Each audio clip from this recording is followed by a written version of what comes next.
The private match was supposed to be casual, just Magnus Carlsen and Fabiano Caruana playing a friendly game at the exclusive Manhattan chess club after hours.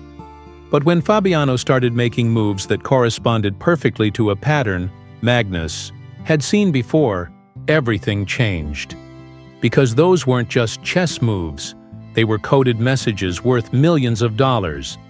You see, what Magnus discovered that night would expose an underground betting syndicate so sophisticated that they had been manipulating high-stakes matches for over a decade.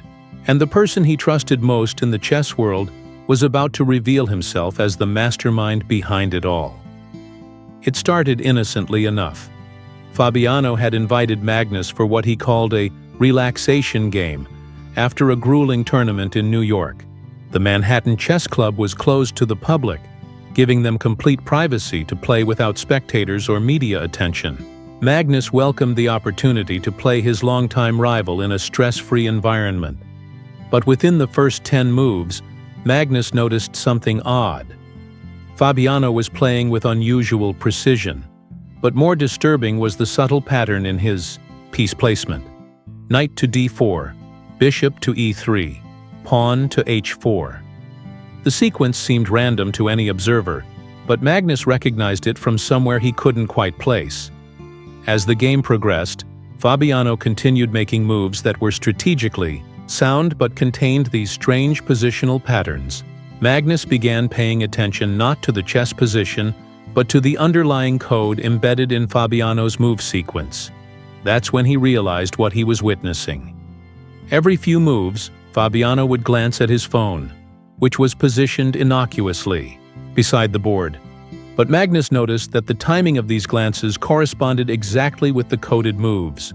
Someone was communicating with Fabiano through the game itself, using chess notation as a sophisticated messaging system. Magnus decided to test his theory. He deliberately created a complex position on the board and waited to see how Fabiano would respond. Sure enough, Fabiano glanced at his phone, made a move that was chess-wise reasonable but positionally contained another coded sequence, then immediately made a subtle hand gesture toward the corner of the room. That's when Magnus spotted the nearly invisible camera positioned behind a trophy case. The entire game was being broadcast live to someone who was sending instructions back to Fabiano through encrypted messages. But this wasn't about chess coaching. Magnus realized he was witnessing something much more sinister. After the game ended, Magnus excused himself to the restroom but instead quietly explored the club. What he discovered in the basement made his blood run cold. A sophisticated communication center with multiple computer screens displaying real-time betting odds on chess matches worldwide, bank transfer records showing millions of dollars in transactions, and most disturbing, detailed files on dozens of top chess players containing personal information, playing styles, and psychological profiles. Magnus photographed everything he could before returning upstairs, where Fabiano was waiting with an expression Magnus had never seen before. Cold, calculating, dangerous. "Find anything interesting downstairs, Magnus?" Fabiano asked. His friendly demeanor completely vanished. Magnus realized he had walked into a trap. The casual game had been a setup to reveal how much he knew about their operation. Fabiano hadn't been receiving coaching during their match. He had been demonstrating to his associates how their coded communication system worked, using Magnus as an unwitting test subject. "I don't know what you're talking about," Magnus replied, but his hands were already reaching for his phone to call for help. "Please don't make this more difficult than necessary," Fabiano said, standing up and blocking the exit. "You've seen too much to simply walk away." That's when Magnus understood the full scope of what he had discovered. Fabiano wasn't just participating in match fixing. He was running an international betting syndicate that used top chess players as unknowing pawns in elaborate gambling schemes. The coded move sequences weren't instructions for playing better chess. They were signals indicating when predetermined results had been achieved, allowing the syndicate to place winning bets worth millions of dollars. "How long have you been doing this?" Magnus asked, stalling for time while trying to figure out how to escape. 8 years, Fabiano replied matter-of-factly. "Do you have any idea how much money flows through chess betting markets? Hundreds of millions annually. And most of it comes from people who think they understand the game well enough to predict outcomes." Fabiano explained that the Syndicate had recruited players at every level of professional chess. Some were willing participants who received generous payments for following predetermined scripts. Others were unknowing victims whose games were influenced through psychological manipulation, false preparation information, or strategic distractions. The beautiful part is that most players never realize they're being controlled, Fabiano continued.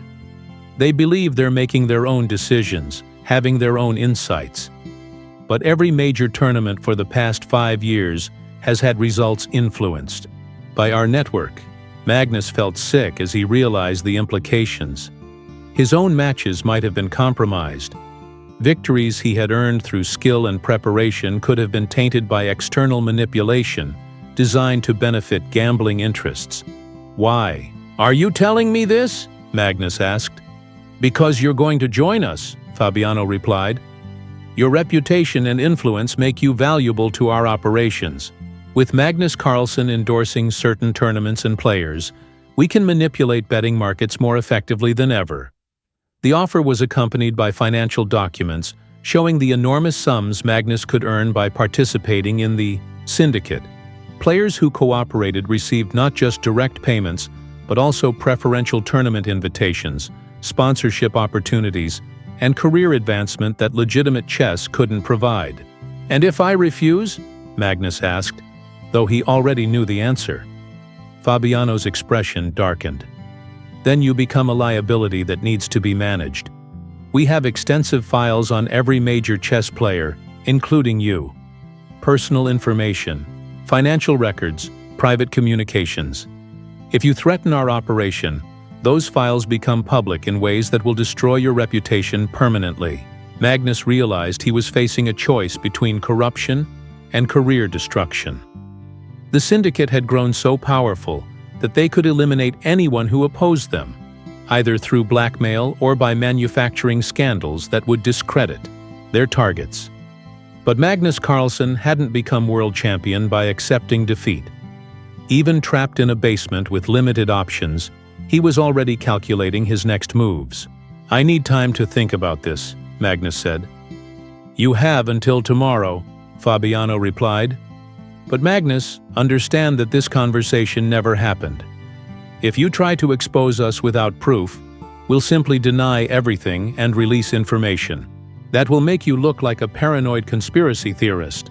As Magnus left the Manhattan Chess Club that night, he knew his life had changed forever. The chess world he thought he understood was actually a sophisticated criminal enterprise where results were predetermined and players were treated as commodities in elaborate gambling schemes. Over the next 24 hours, Magnus developed a plan that would either expose the Syndicate or get him killed. He began secretly recording conversations with other players, gathering evidence of the betting network, and documenting the coded communication systems he had witnessed. But most importantly, Magnus realized that he wasn't alone. Other players had noticed suspicious patterns in tournament results and betting markets. By carefully reaching out to potential allies, Magnus began building a coalition of chess players who were ready to fight back against the Syndicate that had corrupted their sport. The war against the underground betting network would require Magnus to risk everything he had built in his chess career. But as he prepared for the most dangerous game of his life, Magnus knew that exposing the truth was more important than protecting his own reputation. Because if the Syndicate wasn't stopped, professional chess would become nothing more than an elaborate theater performance designed to generate profits for criminals who had no respect for the game's integrity. The next morning, Magnus called Fabiano with his decision. But instead of surrendering to the Syndicate's demands, Magnus was about to launch a counterattack that would either save chess or destroy his career forever. The battle for chess's soul was about to begin. and Magnus Carlsen was ready to play the most important game of his life.